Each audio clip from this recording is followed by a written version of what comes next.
As a faculty member, if I want to register a YubiKey to access university resources, the first thing I need to do is to provide proof of identity. Now, the easiest way to do this is to use either BankID or Freya eID+.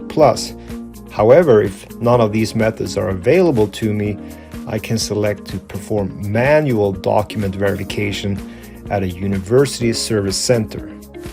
The first step here is really to inform me of the manual validation process, but also inform me of available service centers.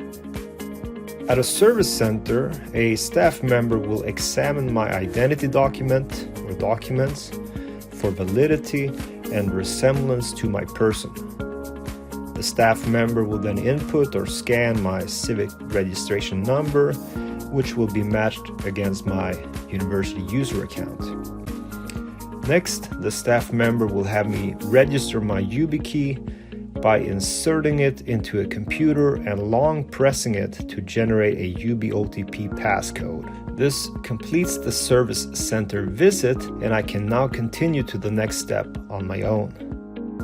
I now proceed where I left off and select step 2. This will again have me generate a YubiOTP passcode, which is compared to the YubiKey registered during the service center visit. I then proceed to step 3, which will generate a Microsoft Temporary Access Pass, or TAP, for continuing YubiKey end user enrollment into Microsoft. Finally, within Microsoft enrollment, I will first enter my university email and then paste in the TAP generated in the previous step. This will bring me to the My Sign-ins page, which is a Microsoft page intended for self-service. Here, I will click Security Info, left-hand side, and next I will click to add a sign-in method and then select Security Key from the context menu.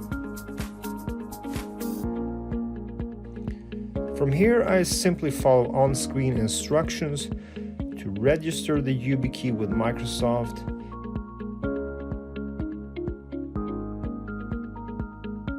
and this will include setting and repeating a PIN, as well as naming the YubiKey.